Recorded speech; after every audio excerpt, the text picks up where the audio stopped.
giveaways coming up. We have special potential events this evening, as well as a normal card giveaway. So it's going to be, I think, a top-rated broadcast here from Top Deck Productions. Yeah, this is the kind of thing you have to deal with here, Robert.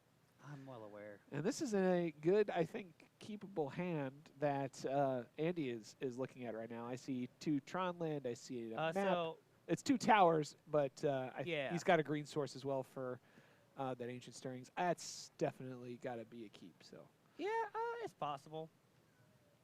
well, it looks like it's definitely a keep because Patrick has played a land and seems to be sizing up if he wants to go off now or try. Ooh, relic is nice. Oh yeah, that's good too. So do you just play the map? Yeah, we just play map always because in case we you draw one of the others, you're just good to go. I think Patrick, why are the names not updated, Matt Manier? I think what's going to happen is... There we are.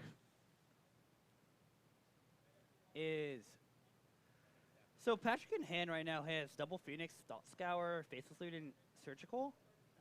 He could... I think he's going to circle himself and step right here, which I don't like.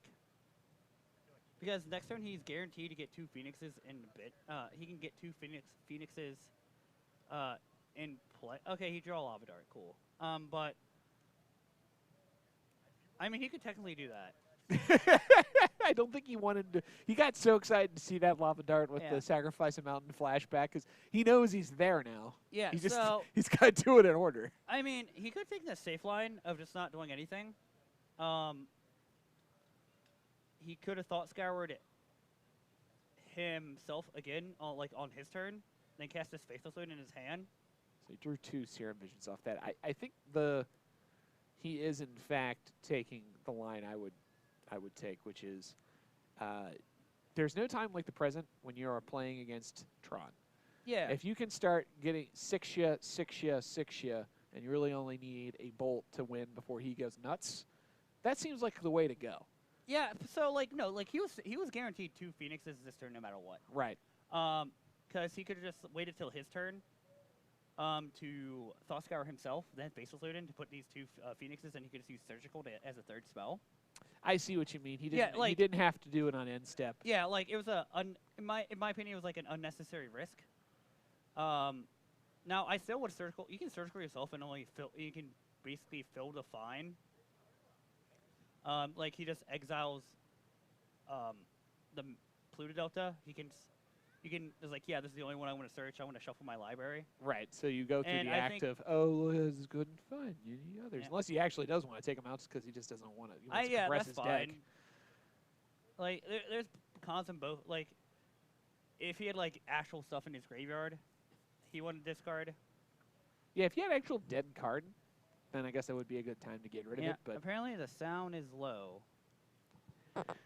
Well, hopefully I will talk a little louder in hopes that we can be heard, and perhaps the folks here can help increase the gain. We do apologize for that. Hopefully you're starting too much. Okay, we're trying to make it work here. How about that? How about that? Let us know. Let us know. Respond in chat. But obviously, Patrick was able to. Sweet. Oh, that is much better. Okay, good. Patrick was able to. No problem. What just happened? I think Andy scooped. Andy just scooped because he realized he was just going to die? Yeah, because he didn't see he probably didn't see another Tron land. He probably saw another tower. We had 2 tower in hand and played map. So he was at 14, 12, so 14, 8. I don't know. I think maybe another turn before scooping there. Maybe. You'd have to runner, and then you'd have to have an immediate answer. I mean, that's asking a lot, but it's not impossible with this deck. I mean, that's what Tron does. It would have not have been outside the possibility for him to have maybe done it, but I agree. I mean, Teddy, I really apologize about your ears. We're hopefully coming in at a good volume overall. Go ahead and turn us down a little bit, because I think we'd rather be a little too loud than too soft, because it's hard for people to hear. Yeah. It's hard. It's easier. Like if people are headphones and speakers are max and they can't hear us. Let's talk a second about giveaways, my friend. Giveaways.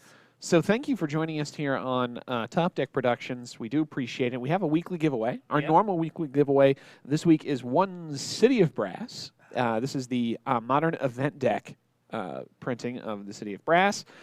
The normal rules apply here, 25 points per ticket, no cap on the tickets per person. After the last round, we'll be doing the giveaway. It's 500 points for subscribing, 50 for following, 1 point for each bit cheered, 15 points per 10 minutes watched, and 10 points if subscribed. All right. And it's exclamation point points, see how many points you have, exclamation point enter to get tickets, exclamation point enter with a number to get a multitude of tickets. Oh, nice. So if you want yourself a City of Brass, maybe you're somebody who still uses that in Dredge. Or what's that deck called? Ad nauseum. Ad nauseum. Tonight is your lucky night. Yeah. We also have an announcement for next week. Ooh, next week. Yeah, the next week giveaway is going to be special. So Top Deck Productions is going to be giving away a multitude of Modern Horizons packs. So the way this will work is we'll have a whole box. You'll be able to enter into the giveaway as per normal at the 25 points per ticket level to have your name drawn out for each pack. Then your packs will be opened on stream, and the opened contents of those packs will be shipped to you. Okay. So the only limitation that we'll be instituting for that is that while you can get as many tickets as you want, you may only win a maximum of 2 packs. Yes. So that way we have enough people that even if you're somebody who doesn't have a ton of stream points, you still have a chance. But if you do have a ton of points, you really want to make sure you get a couple Modern Horizons packs, maybe crack yourself a foilers or something yourself out of that, you can make sure. So very exciting. We'll be opening that on stream after rounds next week. And you know what? Best of luck to everyone who decides to hoard the points for that. Yeah, may the odds ever be in your favor. Yes, absolutely. And then one more giveaway-related item this week. Oh, we do? Yeah, one more. Oh, I'm honestly surprised too. I did. But it's a giveaway of talent. Oh. So I talked to Top Deck Productions chief, Scott Binford, and I convinced him that if our lovely chat could be convinced to provide to Top Deck Productions 2,000 bits before the end of the third round, that I will do an entire game of commentary, but as if I were JR from the WWE. I could get behind this.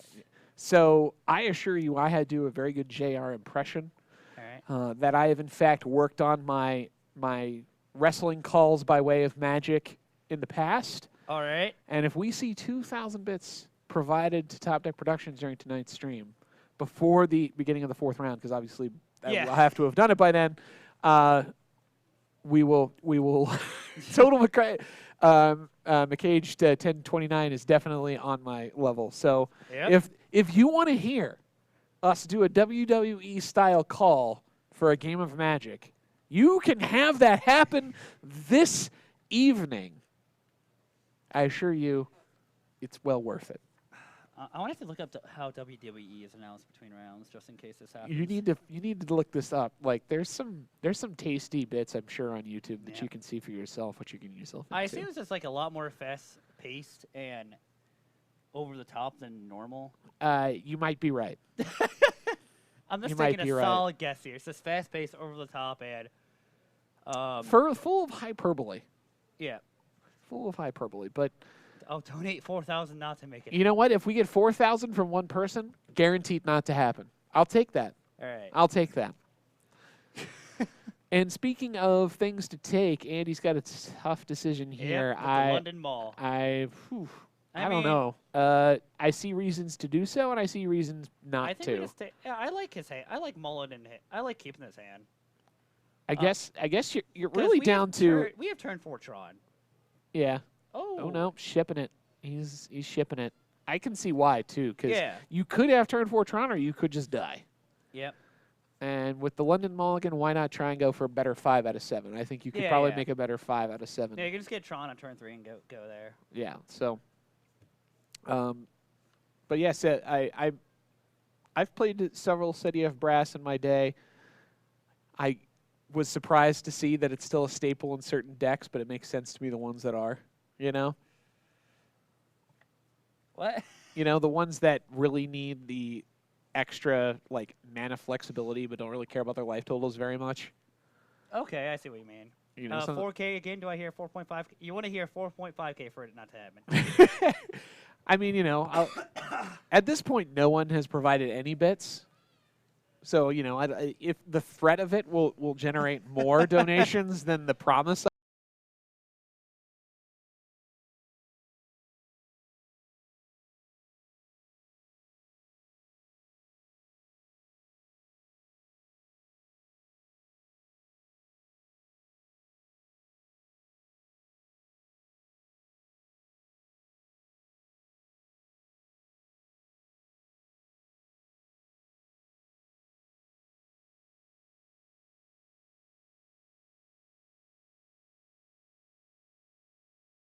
and that would be fine. But yeah, that shipping that didn't make much sense. Patrick's in a great position here just to because he kept his 7. So, you know, if he's got an okay Phoenix hand, it's going to be good enough. I get. I mean, Tron can still get there. Oh, we can. I mean, he's left himself the opportunity. But I mean, he does have turn 4 Tron. yeah, and he's gonna get it. And quick note here. I do like Andy casting the spells first over the on-play map because of potential counter magic from Patrick's side. So I'm always interested to see these Phoenix lists that end up like coming back to running a couple different types of counter magic. I know the first builds of it had Izzet Charm. I remember that because I thought it was so weird that it was playing it. Yeah, it was just flexible. And now it seems like they've gone back to having like some negates and some like really like specific answers. Yeah. That's kind of like why I like the Phoenix deck overall is that it's kind of a shell and what you can build into it. It's got a game plan, and the game plan stays relatively stable, but it's also flexible to the meta. So right now, with all the graveyard hate out there, I presume a lot of people who have Phoenix might be creeping back into having some sideboard cackling drakes and that sort of thing, like something that gives you some extra resiliency rather than speed. Seems like the way to go. You know, games 2 and 3 is everyone has all of their plans for Hogak and everything else. That's even more unfair, quite frankly. Yeah. So, Andy, I think he has a chance if he gets this Tron online. Okay. So yeah, this is fine. I want to be Stirrings for like a threat right here. Yeah, like I'll just take Karn here because like we have theoretical Tron right here. Yeah, so he can cast Tron next turn. Yeah, and he even has O-Stone backup. There's a reason to take the second O-Stone. I think it's between Karn or O-Stone. Yeah, he's going for the Karn. He definitely needs like some kind of something. He needs a way to do things. Yeah. And O-Stone helps deal with the threats, and Karn helps him essentially set Patrick far back enough that he can start to really take the game. So Andy has recovered from his 4 into a position where he has to be relatively pleased. He won't. Finale, I promise to be mailed is good news for Andy. Yeah, that's a very explosive card in Phoenix. I'm not surprised at all to see Patrick playing that. I kind of felt like that was going to happen the moment it got spoiled. Oh, yeah. So he's basically a deck of instants and sorceries that cast 1. And then that care about how many spells get cast. I mean, it's custom made for Phoenix. It didn't need it's strange. Like the card is really good in the deck, but it really didn't need it. So it's interesting to see how people are fitting it in. Dart. Well, that's still a 3rd spell. Yep. However, so here we go for 6. Yeah, we're going to crack the map, get second Tron piece. Or 3rd Tron piece in this case. Last Tron Gonna piece. get that mine. And then we're going to see Karn. And so here's the $1 million question. I guess, is not necessarily we're going to see Karn. Are we going to see O-Stone? O-Stone first? Because, I mean, the problem here is, of Yeah. course, Patrick has guaranteed one more spell. Yep. He has the Lava Dart that he knows that can be cast, and then he's got a grip full of other cards. So if he O-Stones, it could mean nothing. Yeah, I If mean, he puts you just- Karn, he can you just do definitely it- get rid of You one just do of it them. inside combat if you O-Stone. So there it is, and Yep. And Patrick does have Force and Negation right here. oof. Look at that. It's exiled. The O-Stone is actually exiled. I don't know how relevant. That might be relevant.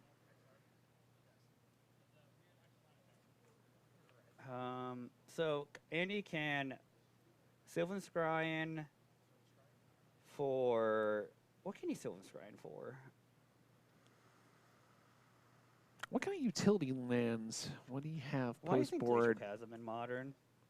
that would be relevant here? It's Hey, kinda- Sanctum is nice. Sanctum of Ugin will definitely help him next turn. Yep. That makes perfect sense. Yeah, I mean, if Patrick doesn't have much follow up, like so he has 7 damage. He can put into 6. He's going to have a few looks for Lightning Bolt.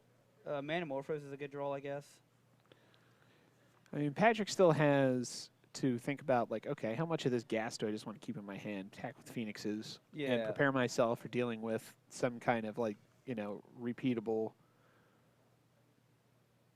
answer on Andy's part. But Yeah, now I think now Patrick's going to flashback this looting because he has a grip full of lands.